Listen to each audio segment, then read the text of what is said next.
नमस्कार दोस्तों, मैं हूं राघवेंद्र। स्वागत है आप सभी का इन खबर पर। मेरे पीछे आप ये 3 तस्वीर देख रहे हैं प्रधानमंत्री नरेंद्र मोदी और चंद्रबाबू नायडू और नीतीश कुमार का। नायडू नीतीश के सहारे चल पाएगी मोदी सरकार? जी हां, पूरा देश यही सवाल पूछ रहा है कि क्या इन दोनों लोगों के सहारे मोदी सरकार, जिसको 3.0 का नाम दिया जा रहा है, क्या वो चल पाएगी? और यह सवाल उठना लाजमी है, क्योंकि जब आप इतिहास के पन्नों को खंगालेंगे तो आपको पता लगेगा कि ये दो जो चेहरे नजर आ रहे हैं, एन फैक्टर, क्योंकि चंद्रबाबू नायडू और इधर जो है नीतीश कुमार, तो ये एन फैक्टर समय समय पर पाला बदलते रहते हैं। और सबसे बड़ा सवाल यही उठ रहा है कि जिस मजबूती के साथ जो है पिछली 2 सरकारें, यानी कि 2014 से लेकर 19 और 19 से लेकर 24, 10 साल तक मोदी सरकार चली, क्या उतनी मजबूती से ये सरकार चल पाएगी?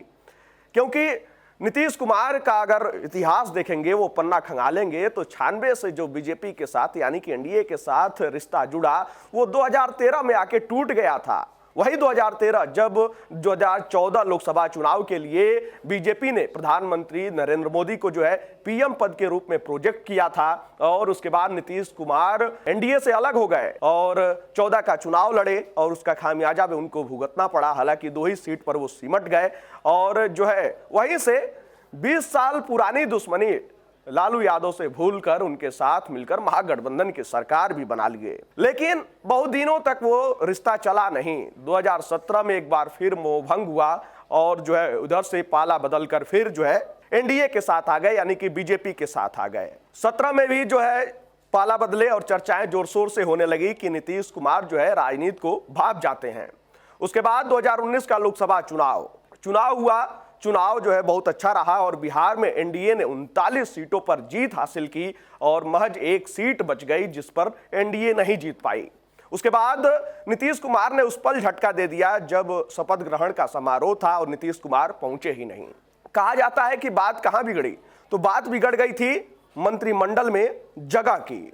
नीतीश कुमार 2 जो है जगह चाहते थे मंत्रिमंडल में, और बीजेपी जो है उस समय पूर्ण रूप से बहुमत में थी, तो नीतीश कुमार साथ रहे या न रहे उससे कोई प्रभाव नहीं पड़ता था। इसलिए बीजेपी ने नकार दिया। कहा बीजेपी ने कि एक ही मिल सकता है, एक ही सीट मिल सकती है। वहीं से जो है नीतीश कुमार और बीजेपी में एक बार फिर खटक गई। फिर आता है बिहार का विधानसभा चुनाव साल 2020 में विधानसभा के चुनाव होते हैं। लेकिन कहा जाता है ना कि 19 से जो दूरियां बनी थी वो 20 के विधानसभा चुनाव में भी देखने को मिली।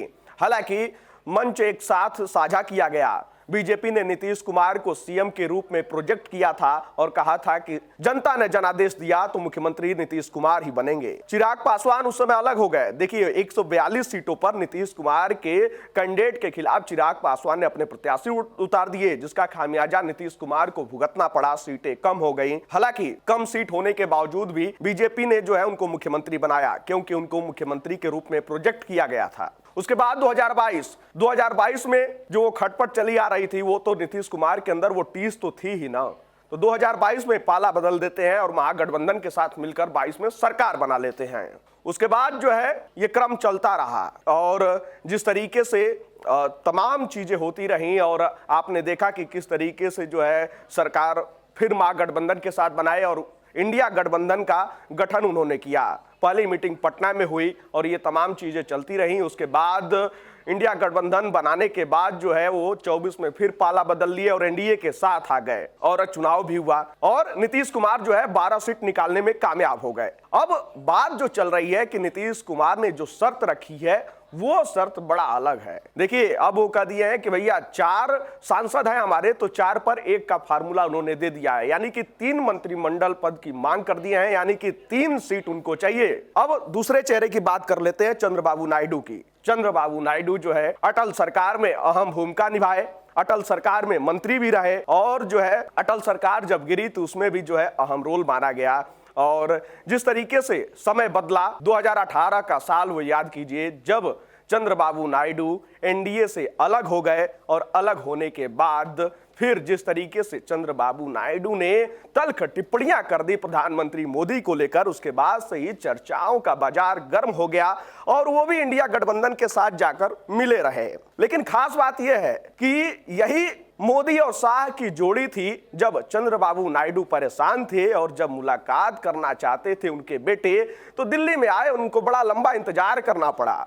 और कहा यह भी जाता है कि चंद्रबाबू नायडू लंबे समय से प्रयासरत थे कि वो एनडीए में शामिल हो जाएं, क्योंकि 2019 के विधानसभा चुनाव में वहां पे जो है उनको झटका लग चुका था, उनकी पार्टी बड़ा ही बुरी तरीके से हार गई थी।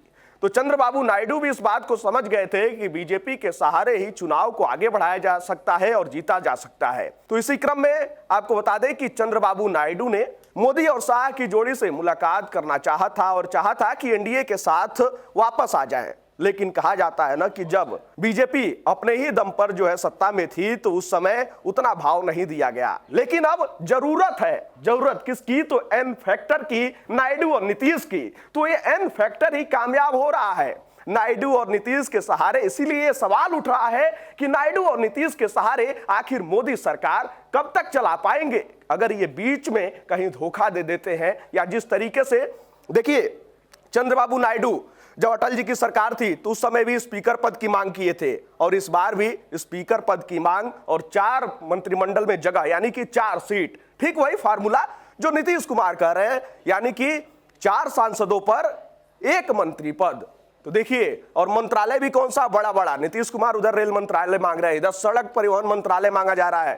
तो ये जो आंकड़े निकलकर सामने आ रहे हैं ना, इसीलिए सवाल उठ रहा है। और भारत के लोग भी ये जानना चाहते हैं कि भैया ये एन फैक्टर जो है वो कितना कामयाब होगा, क्या इस एन फैक्टर के माध्यम से मोदी सरकार चला पाएंगे? क्योंकि मोदी अपने तल्ख और सख्त निर्णयों के लिए जाने जाते हैं। और मोदी जो है वो कहा जाता है ना कि मंत्रिमंडल में कोई भी निर्णय होता है, मंत्रालय तो किसी और का होता है, लेकिन मोदी की नजर उस पर होती है। तो क्या जब मंत्रिमंडल में ऐसे लोगों को जगह मिलेगी तब उसी तरीके से मोदी नजर बना पाएंगे? और जिस तरीके से देखिए 2018 में जो चंद्रबाबू नायडू अलग हुए थे उसका कारण यह था कि वो चाहते थे कि आंध्र प्रदेश को विशेष राज्य का दर्जा मिले, और बीजेपी ने उनके प्रस्ताव को ठुकरा दिया था। चंद्रबाबू नायडू क्या है कि देखिए, आंध्र प्रदेश में मुस्लिमों की राजनीति होती है, वहां जो है 4% मुस्लिम आरक्षण, यानी कि धर्म के आधार पर आरक्षण की भी मांग करते आए हैं। 4% मुस्लिम आरक्षण की बात चंद्रबाबू नायडू जो है करते आए हैं। तो अब यह भी सवाल उठ रहा है कि क्या बीजेपी जो है आंध्र प्रदेश को विशेष राज्य का दर्जा देगी, और क्या 4% आरक्षण की बात फिर एक बार उठ सकती है? उधर जो है तेजस्वी यादव लगातार नीतीश कुमार पर दबाव बना रहे हैं।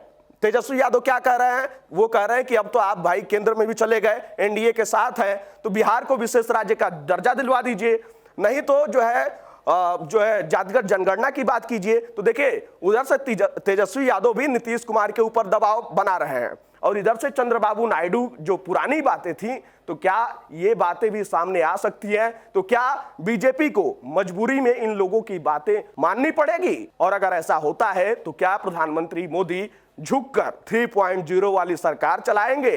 क्या कुछ होगा? समय है, समय, राजनीति में समय कब किसका बदल जाए ये कोई नहीं जानता। और देखिए, अभी तो समय इन्हीं लोगों का चल रहा है, किंग मेकर बने हैं एन फैक्टर। तो यही सबसे बड़े सवाल है। और देखिए, हम दोनों लोगों के इतिहास के पन्नों को हमने खंगाला तो ये तमाम चीजें निकलकर सामने आई। लेकिन जनता के मन में क्या सवाल उठ रहा है? क्या ये लोग जो है सरकार चला पाएंगे? क्या ये एन फैक्टर कामयाब हो पाएगा? क्योंकि देखिए, बीजेपी के साथ जुड़ने के बाद आंध्र प्रदेश में इनको भी जो है विधानसभा चुनाव में अच्छा नतीजा देखने को मिला है। 2025 में बिहार में विधानसभा चुनाव है, तो नीतीश कुमार भी राजनीतिक साठ गांठ को अच्छे तरीके से समझते हैं और आने वाले नतीजे को भी वो भांप लेते हैं। किसी की भी सरकार आए, लेकिन किंग मेकर नीतीश कुमार बनते आए हैं। खैर, जनता को क्या लगता है? जनता इस सर्वोपरि है। आप अपनी राय कमेंट बॉक्स में हमारे साथ जरूर साझा कीजिएगा।